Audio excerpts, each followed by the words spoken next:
Oke, jadi ODS itu singkatan gitu ya dari kata-kata operating deflection shape. Jadi bagaimana gerakan suatu equipment atau deflection shape gitu ya dari sebuah equipment yang beroperasi.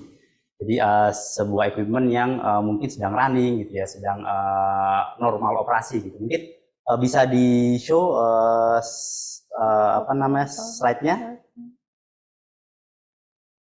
Ya, ini salah satu contoh. Paling sering case-nya apa, Bang?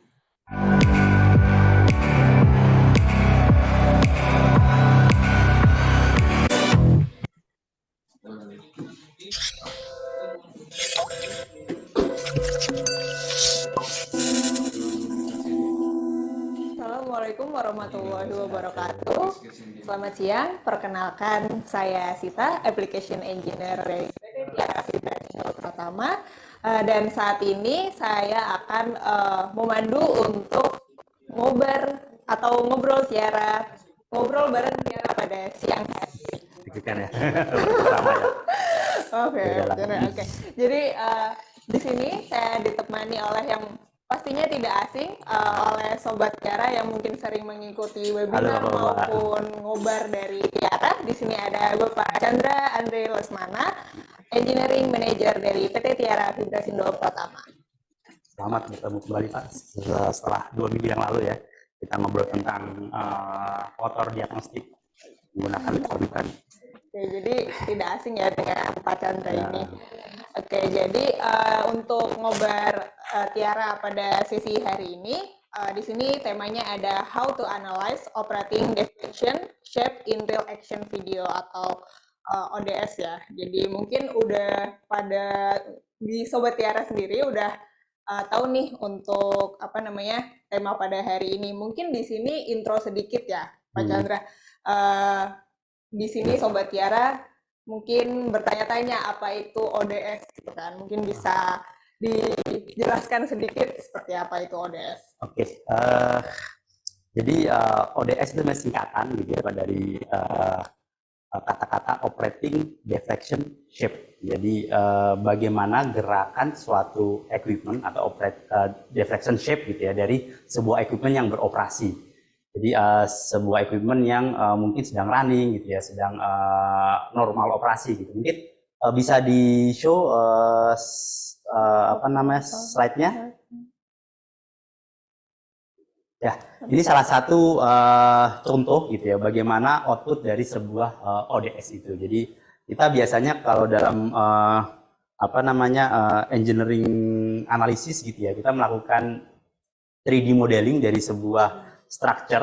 Kemudian dari structure tersebut kita akan pasang sensor-sensor gitu, sensor vibration. Biasanya kita pakai CSI 2130 atau pakai yang 2600 gitu ya.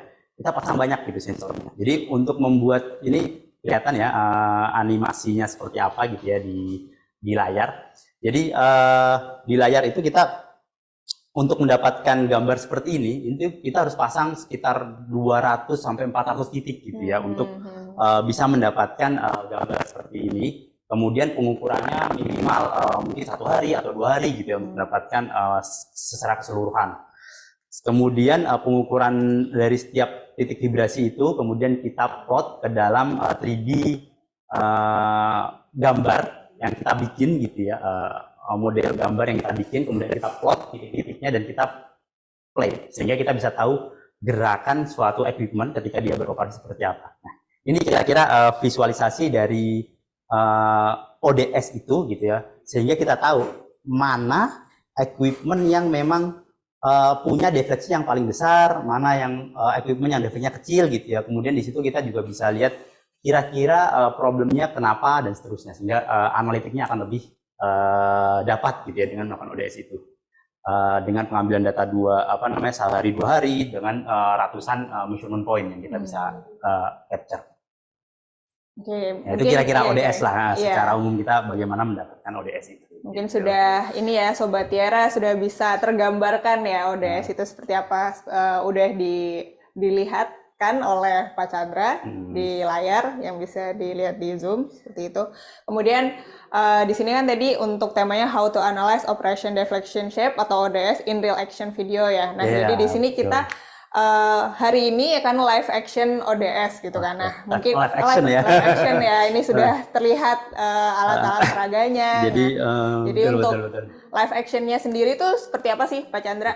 Kalau kita ngomongin movie gitu ya, mungkin ada yang hobi One Piece dan seterusnya begitu dibikin live action, jadi ada orangnya langsung gitu ya, ada kapalnya langsung, perahunya langsung, itu semangat gitu ya melihat itu gitu ya. Ini sama juga bahwa live action di sini harapannya adalah bagaimana kita bisa mendapatkan ODS seperti tadi gitu ya, tapi dengan gambar yang langsung gitu ya, dengan benda langsung gitu ya, equipnya langsung gitu ya, tanpa melihat kotak-kotak seperti yang digambar ini. Jadi mungkin saya bisa contohkan equipment yang setipe gitu ya, kemudian kita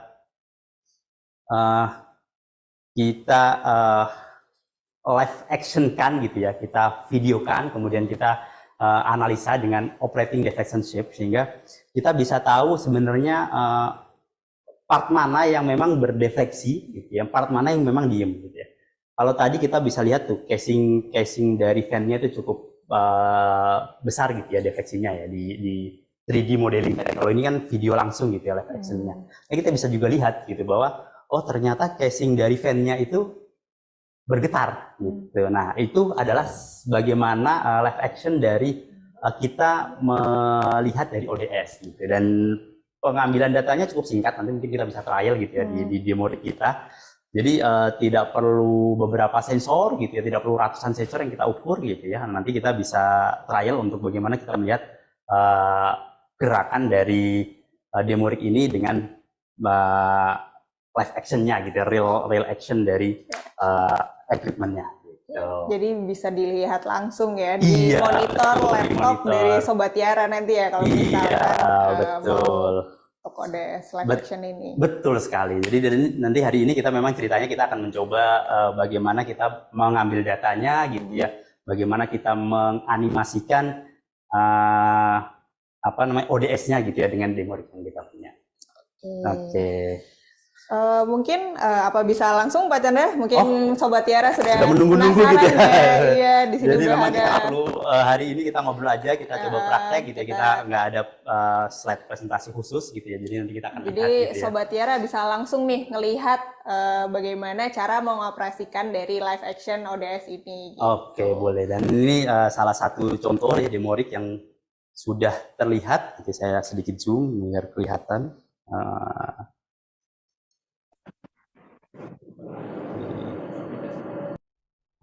Sip.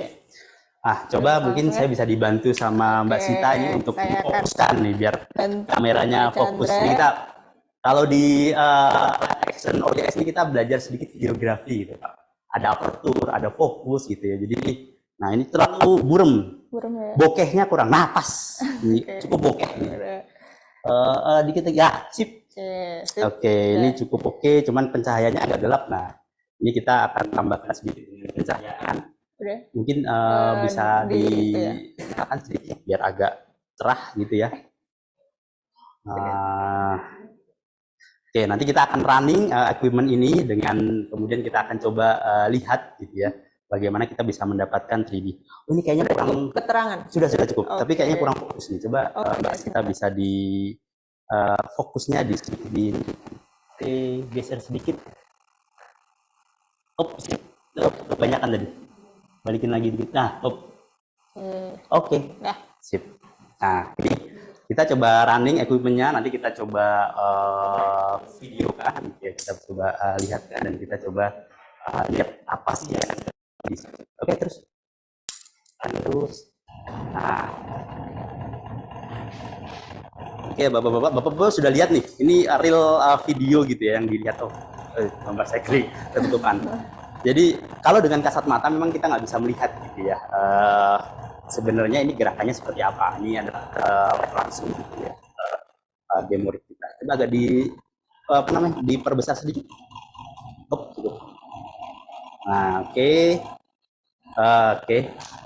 Nah, ini kita akan ukur gitu ya dengan kamera sehingga kita bisa mendapatkan video real actionnya. Oke, ini kemudian saya coba record.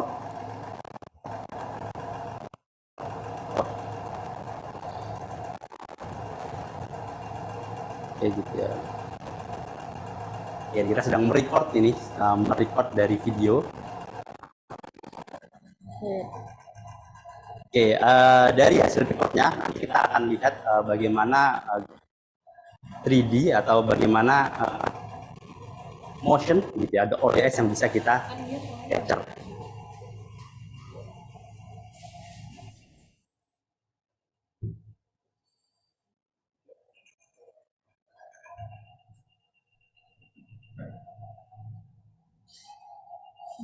Oke, ini adalah video. Jadi kalau kita lihat videonya, video yang tadi kita sudah capture. Mbak Sita, boleh ke sini. Nah ini boleh dimatikan ininya. Kita sudah saya merekam gitu ya. Nah ini video yang kalau di layar nih yang tadi kita capture dengan mungkin dengan mata biasa kita akan lihat seperti ini gitu ya. Nah kita akan lakukan processing signal. Jadi yang penting juga adalah ketika kita melakukan processing signal ini kita ukur jarak antara kamera dengan equipmentnya gitu ya. Di sini kita punya alat ukur juga nih. Tadi sudah kita ukur sebelum live gitu ya. Jadi jaraknya sekitar 110. Nah, ini sudah dapat nih kita Pak. Kita bisa lihat nih Bapak-bapak kalau terbiasa dengan vibration, ada gambar yang cukup signifikan gitu ya. Ini adalah frekuensi. Jadi ini adalah domain adalah hasil frekuensi vibrasi yang sudah di capture oleh kamera gitu ya dari demo rig kita. Kita juga bisa lihat kalau pengen lihat time waveformnya gitu ya. Oh, ini ternyata time waveformnya gitu ya dari equipment yang tadi kita lihat. Cuman ODS-nya seperti apa ya? Ini baru spektrum atau time waveform gitu ya. Nah, sama seperti ODS bahwa ketika operating deflection shape kita pengen fokus melihat defleksi di frekuensi-frekuensi tertentu gitu. Jadi di frekuensi tertentunya itu akan pengen tahu gitu ya defleksinya seperti apa. Nah, kita bisa lihat misalkan kita punya frekuensi tadi ya. Oh, ini ternyata spektrumnya seperti ini gitu ya. Ada banyak nih. Kelihatan sekali kan tadi suaranya tek tek tek tek. Ini ada harmonik sepertinya ya di sini. Ada satu, ini sepertinya 1 kali RPM, kemudian ada harmoniknya. Tapi kita pengen tahu nih, gerakan di 1 kali RPM-nya seperti apa. Nah, ini visualnya, kita pengen lihat deh, gerakannya di 1 kali RPM ini seperti apa. Nah, output, karena ini kan visual gitu, jadi outputnya itu adalah displacement. Jadi, bukan, tapi kita bisa ubah ke velocity ataupun ke acceleration, tapi output utamanya gitu itu adalah displacement. Nanti kalau kita ingin ubah di sini ada velocity gitu, ada acceleration, kita tetap bisa ubah ya. Nah, kita coba lihat di sini. Oke, oh ini ada spektrumnya, kita bisa lihat beberapa titik kita pengen concern ke yang mana gitu ya. Kita bisa pindah-pindahkan nih kursornya nih. Kita bisa geser ke sini gitu ya. Atau ini kita pengen lihat di biring, ini di biring. Atau kita langsung pengen lihat di shaft-nya misalkan. Nah, ini akan shaft-nya sama, ternyata dominan di 1 kali RPM. Jadi bisa dipilih ya Pak ya, titik mana yang mau dilihat. Betul, betul, betul. Sama seperti kalau vibration biasanya kita harus pasang sensor di satu titik untuk mendapatkan satu value gitu ya. Ini cukup kamera, kita bisa mendapatkan semua value vibration di semua titik gitu dengan ini. Hampir mirip dengan ODS gitu ya. Jadi kita bisa tarik di sini, kemudian kita coba filter nih, pengen tahu gerakannya di 1 kali ini seperti apa sih gitu ya. Jadi waktu pengambilan datanya itu lebih singkat ya, singkat, iya. Tadi berapa menit tadi ya kita sudah mulai gitu ya, cukup singkat ya, dan tidak seperti yang ODS yang pakai sensor accelerometer gitu ya, kita butuh 2 hari, 1 hari, kita butuh ratusan titik Indomaret yang gitu, mendapatkan satu Indomaret depan kantor sananya. Oke, kita coba lihat. Oke, kita coba lihat mana kira-kira yang dominan di sini. Kemudian kita coba magnify atau kita coba perbesar gitu ya. Kira-kira gerakannya seperti apa di sini. Oke, ini kita akan bisa lihat. Nah, ini videonya gitu ya. Oke. Jadi dengan ODS ini kita bisa tahu nih, oke, ini kalau kita lihat gerakannya ternyata aksilnya sangat besar sekali gitu ya. Kalau lihat di sini di satu X-nya di sininya tinggi sekali nih, kelihatan ya gerakannya. Jadi Dan berbeda ya dengan apa yang kita lihat dengan mata langsung gitu Iya. ya. Nah, yang tadi kita lihat dengan mata, dan ini kita bisa visualisasikan gitu ya di speednya. Coba kita biar kelihatan clear dan kita tahu nih frekuensinya berapa gitu ya. Ini di sekitar 47,4 Hz di sini. Ada di sebelah kanan ini 7,4 Hz dengan gerakan seperti ini. Nah, ini gerakan, atau kita pengen tahu frekuensi yang lain gitu ya. Coba kita pengen tahu frekuensi yang lain. Kita bisa lihat apakah gerakannya sama gitu ya di frekuensi yang lain. Misalkan yang cukup signifikan, nah di sini mungkin ya, atau di 2X kayaknya, ini 2X ini ada sama. Oke, kita bisa filter.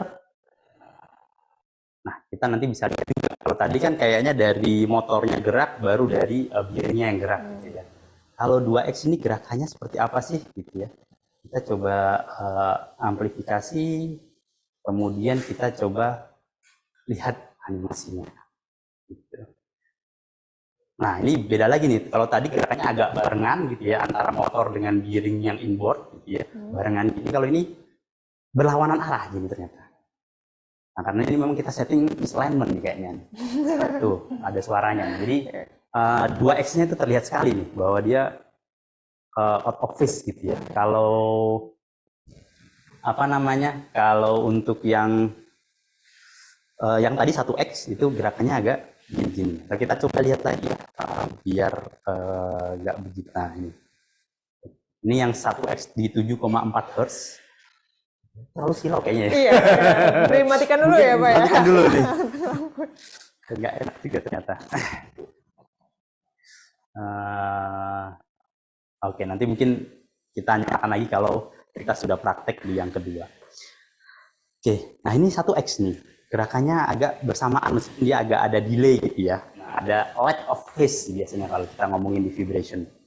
Tapi antara inboard dan outboard di sama-sama bearing dia bareng gini, tapi antara motor dengan itu ada lag of phase. Tapi ketika di 4,6 Hz, ini 2X-nya. Oke, kita coba naikkan ya. Nah, ini kelihatan ada gerakan yang apa namanya off phase gitu ya, di 2X-nya. Jadi memang dan ini kita bisa lihat live gitu ya. Nanti kita bisa lihat lebih detail equipment seperti apa, dan ini kita bisa cepat mengambil data. Ini salah satu apa namanya output yang kita bisa lihat dari live action ODS ini. Jadi kita nggak perlu gambar, saya nggak perlu 3D ini gitu ya. Saya cukup belajar sedikit fotografi lah. Kalau punya Bapak biasa lah ya. Kan sekarang udah banyak HP, gitu, udah belajar lah ya gimana caranya mengambil kalau angle ya. Betul. Yang penting tuh angle-nya pas, apa yang kita perlukan itu, apa yang kita ingin cari itu kita sudah firm gitu ya, di area yang mana gitu ya. Kemudian kita tinggal setting ya, biasa ini settingan fotografi, ada aperture, ada bukaan, pakai lensa yang mana dan seterusnya gitu. Nanti untuk menyesuaikan pasnya itu pencahayaannya seperti apa, lebih ke sana sih. Settingan kamera itu pas pencahayaannya seperti apa, dan tinggal play dan kita bisa lihat animasi seperti ini. Gitu. Ini salah satu metode ODS yang kita bisa gunakan dengan video langsung. Ya. Oke. Untuk bagi sobat ya nih yang mungkin ada yang lebih penasaran lagi, mungkin lebih detailnya, mungkin boleh coba dituliskan saja pertanyaannya di kolom chat ya di Zoom gitu. Nanti di akhir sesi ini akan kita jawab seperti itu. Ya, kita juga masih ada percobaan yang kedua ya, kira-kira ya, lah gitu lah ya. Di sini sebelum clear, mungkin saya ingin memberikan bahwa outputnya di sini ada, bisa kita outputkan dalam bentuk velocity, kemudian output dalam bentuk acceleration, itu bisa kita keluarkan. Ini langsung di layar saya apa di ini ya?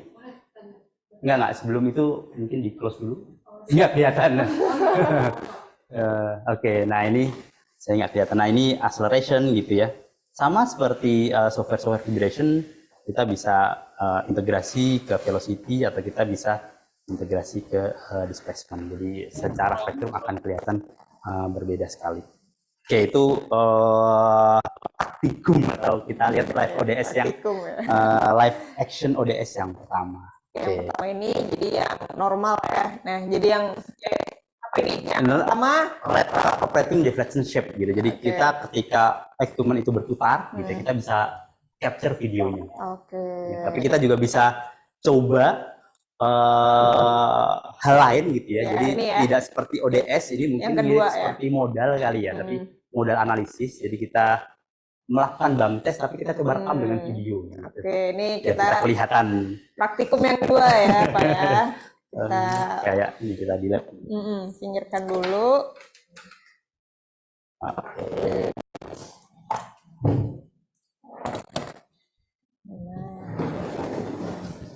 Ya, bisa di Capture ulang.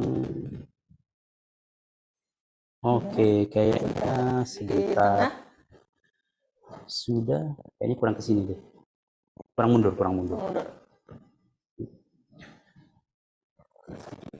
Iya. Kok kameranya jadi cukup sih. Kurang ini, masih harus ada cahayanya ya. Cahayanya sama kita coba lihat sama dinaikin dikit. Oke. Cita. Ya. Enggak, ini cukup. Atur Cukup. dulu, sudah cukup? Cukup. Ini karena terlalu zoom ternyata. Oke, kita zoom out, kita zoom fokus di ini. Nah, oke, kita akan lihat kita akan capture gitu ya, kita akan record ketika komponen ini nanti kita coba BAM, kemudian kita record. Nah, ini perlu Oke, siap. Kedua ini ya. Sudah biasa mukul orang kan. Waduh. Jadi coba dibantu dipukul. Nanti setelah saya bilang Aba-aba ya, Pak. aba-aba record gitu, nanti coba dipukul sekali ya. Oke, record. Oke. Wah, agak kencengan nih kayaknya. Nggak apa-apa, kita bisa lihat videonya. Oke, sudah ter-record sepertinya. Nanti kita coba open hasil record.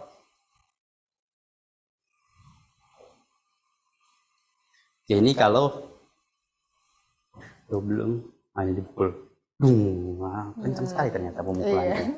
Jadi kita bisa lihat gimana sebenarnya frekuensi berapa. Yang paling penting sebenarnya kita pengen tahu sih kalau untuk seperti ini tuh frekuensi berapa. Tidak hanya sekedar amplitudenya berapa, tapi frekuensi berapa. Frekuensi itu penting buat menganalisa vibrasi sebenarnya. Itu yang salah satu yang kita pengen dapatkan. Oke, coba kita lihat. Ini saya stop dulu. Oke, kita coba lihat.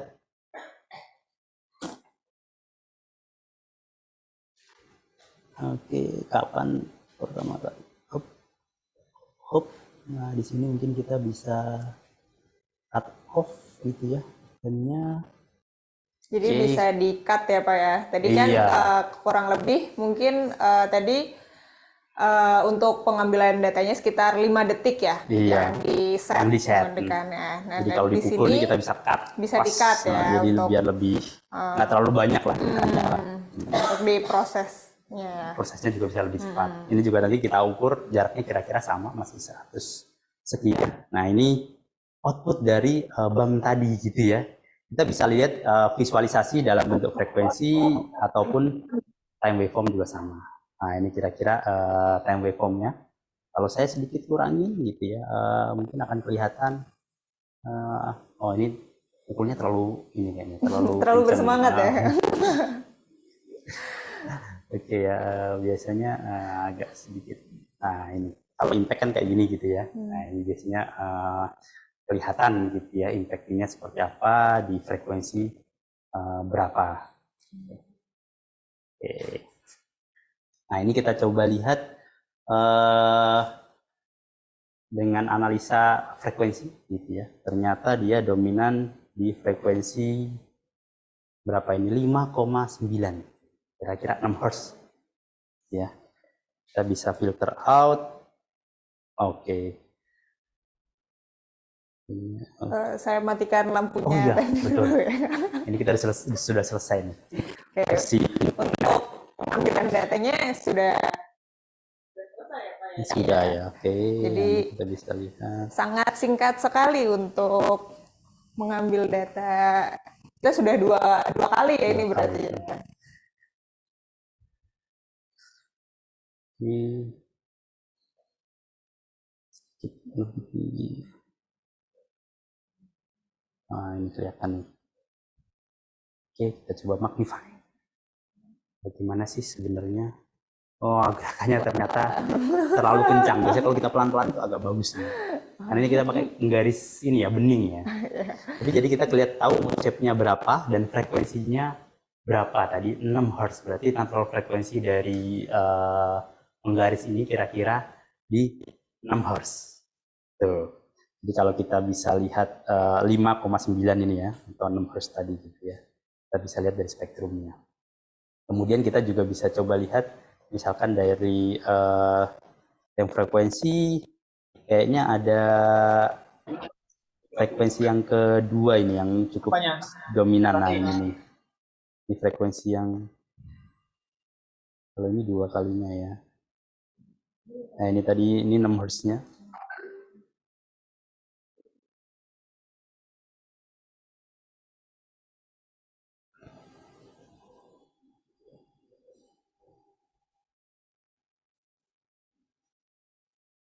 Oke, coba kita filter. Masih memfilter ya Pak Chandra ya. Iya.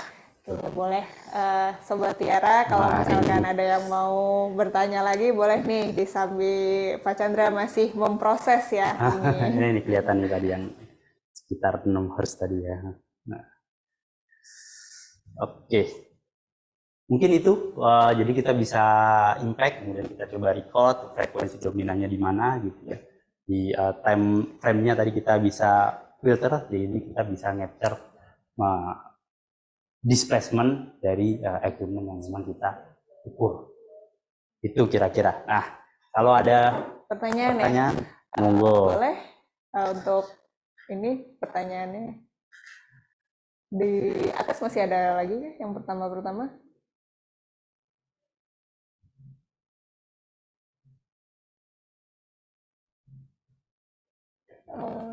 Yang atas lagi udah habis. Oke, ini dari Pak Charles ini. Waduh. Oke, Pak Charles ya. Oke, Pak Heral. Ya. Oke, dari teman lama Pak itu. sih. Pak Charles. Ini ada pertanyaan, jika dibandingkan dengan motion amplification, apakah perbedaannya? Bisa dijawab dari Pak Chandra. Oke, motion amplification itu trademark ya. Jadi itu brand lah. Kayak Bapak ngomongin Keyphaser gitu ya, itu kan branded oleh brand tertentu gitu. Motion amplification juga branded oleh brand tertentu. Sebenarnya outputnya tipikal gitu ya. Kita ingin mendapatkan ODS ketika dia live. Sehingga secara output sebenarnya goalnya sama gitu ya. Cuman memang ada kata-kata yang memang sudah di-trademarkkan oleh brand-brand tertentu, ada yang memang belum dan seterusnya. Gitu sih. Sebenarnya karena itu produk dari brand tertentu, outputnya sama. Oke, outputnya sama ya. Output yang ingin kita capai sama. Oke, baik, itu dari pertanyaan dari Bapak Eral. Bapak Eral ya. Iya. Bapak Eral.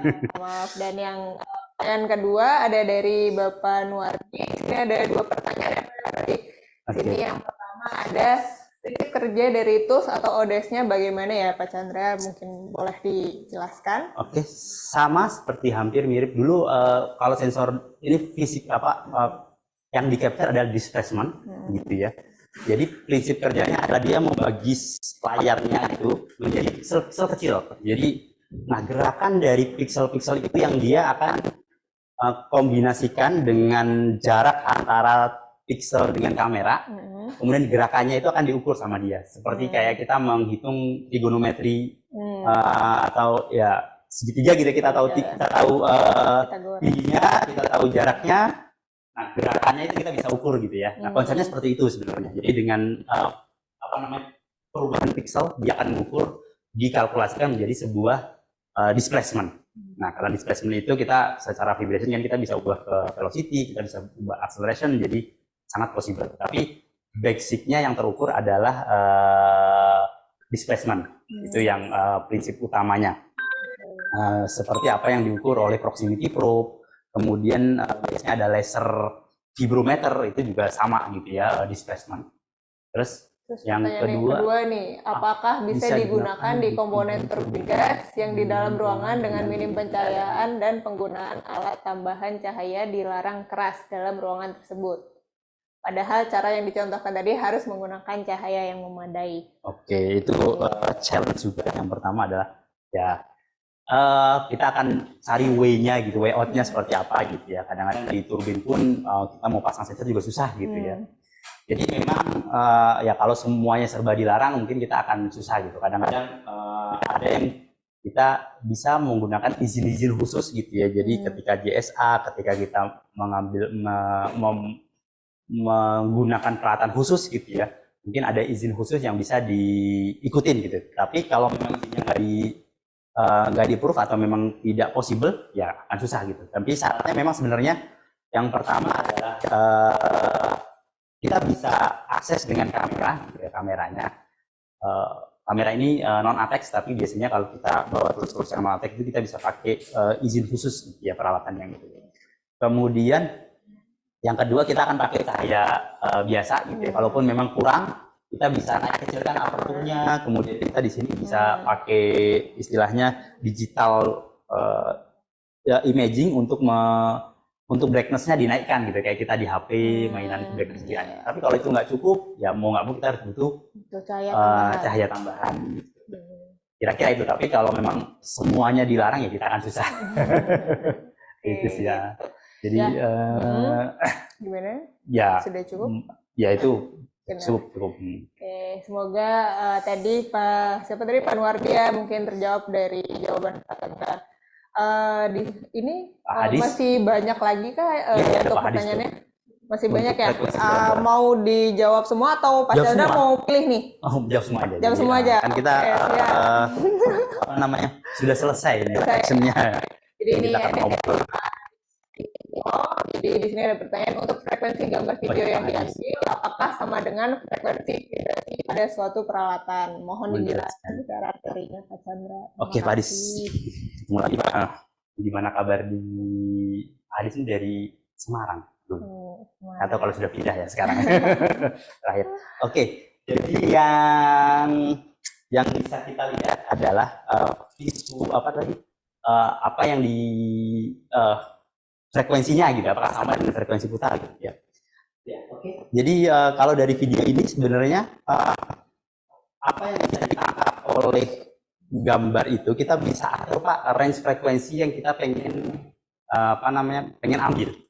Yang pertama adalah kita pasti punya awareness bahwa problemnya apa di frekuensi berapa. Jadi range frekuensi yang kita ukur harus masuk ke dalam range pengukuran. Jadi seperti ini. Kalau gambar spektrum yang di bawah ini kelihatan ada dari 0 sampai 100 gitu, karena saya setupnya 100 dan equipment yang tadi saya setting ini memang di RPM-nya di bawah 100 gitu ya.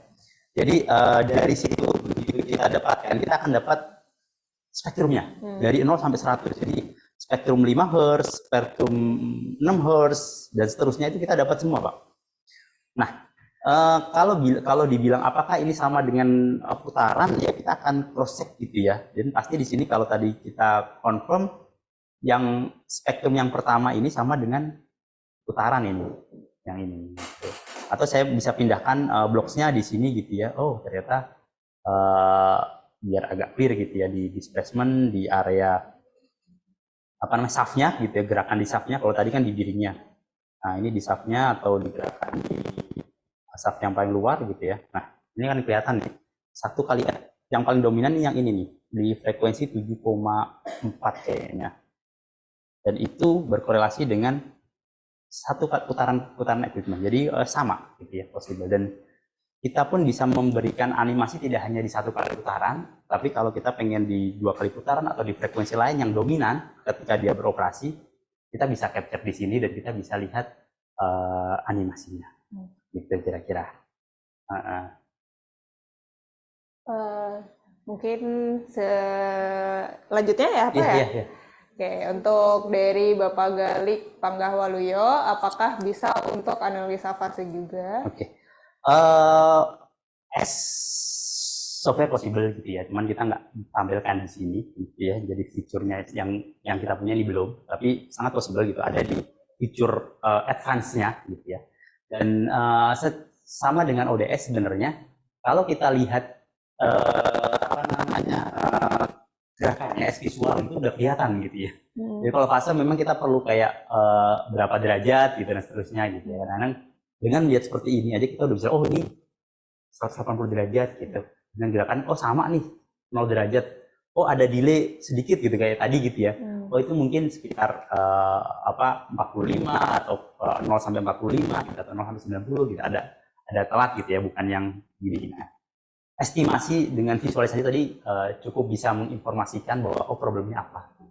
Kalau ingin eksak berapa fasenya gitu ya, nanti harus upgrade softwarenya. Nanti mungkin di ngobar selanjutnya kita bisa kalau ada kesempatan kita bisa lihatkan gitu. Oke, baik. Pertanyaan selanjutnya dari Bapak Yogi Friandana.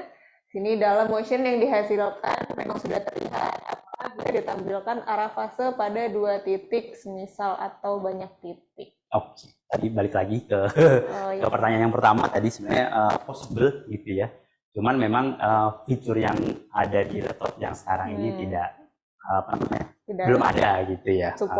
Belum support gitu ya. Jadi kalau bapak-bapak ingin melihat itu sebenarnya possible untuk sistemnya, karena dia bisa tahu timingnya seperti apa gitu ya, berapa lama delaynya gitu ya, membandingkan beberapa titik itu bisa.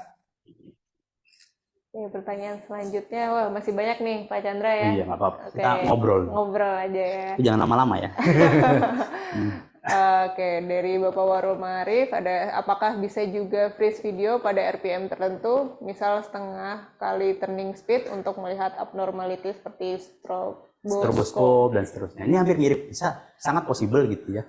Oke, misalkan kita punya frekuensi seperti ini gitu ya, terus saya mau ekstrak di frekuensi setengahnya gitu ya, sama. Misalkan kita tahu, oh tadi 7,4, saya pengen eksak di setengahnya, saya bisa geser-geser kursor saya Pak, di sebelah kanan ini ada perubahan frekuensinya gitu ya.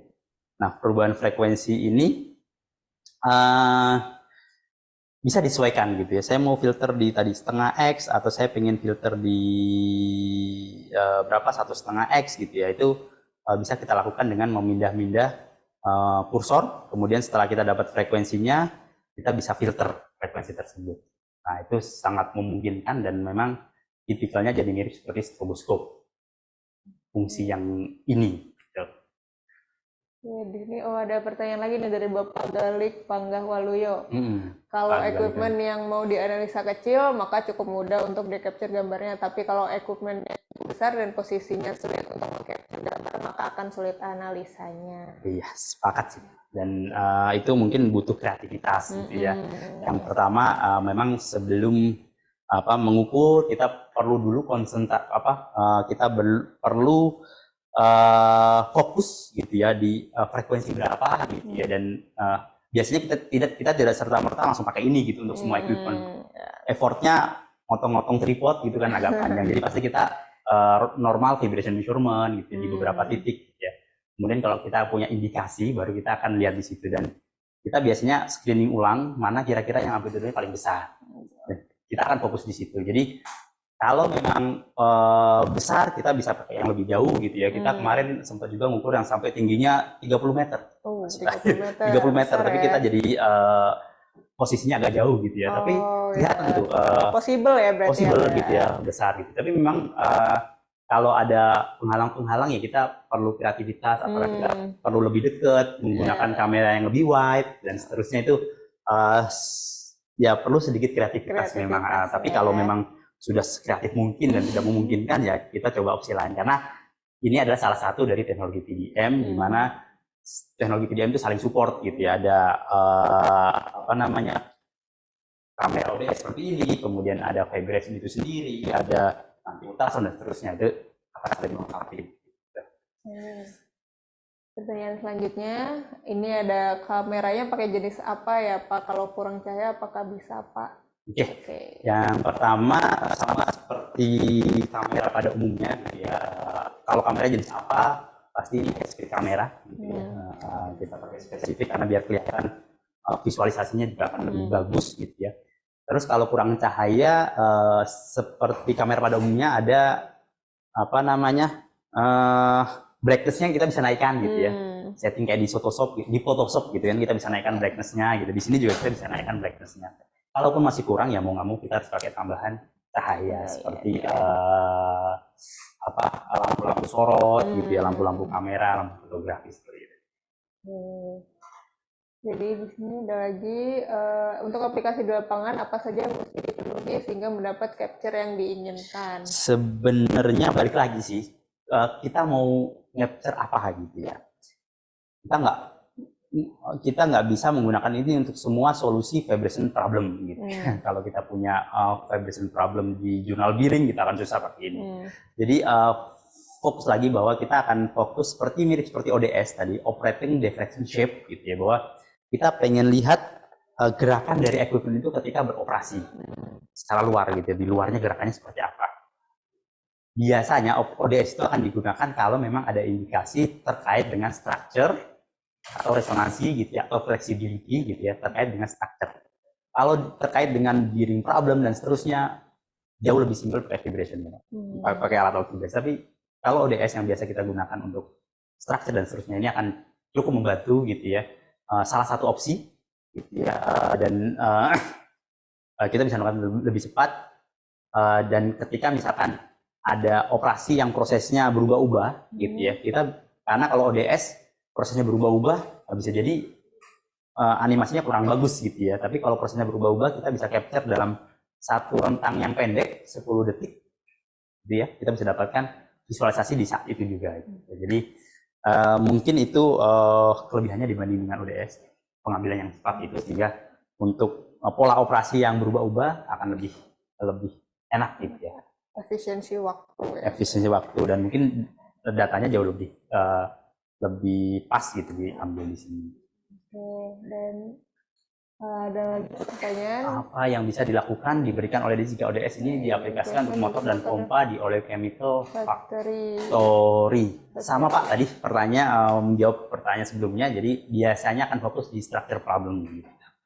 Dan yang kedua ini dari Bapak Freddy Biring, apakah bisa digunakan untuk menganalisa vibrasi bearing motor dan bearing pompa yang notabene bearingnya ada di dalam equipment? Pemahaman mungkin, tapi anyway ya akan lebih simple pakai vibration atau nanti mungkin bisa minta kita nih pakai ultrasound itu lebih cocok. Pada teknologi yang lain ya Pak ya. Iya, apalagi apa namanya kalau ultrasound bisa sambil bising gitu ya, kita ukur gitu ya, itu lebih cocok. Lebih simple lagi dan mudah digunakan ya. Betul. Jadi memang kita akan saling melengkapi teknologi.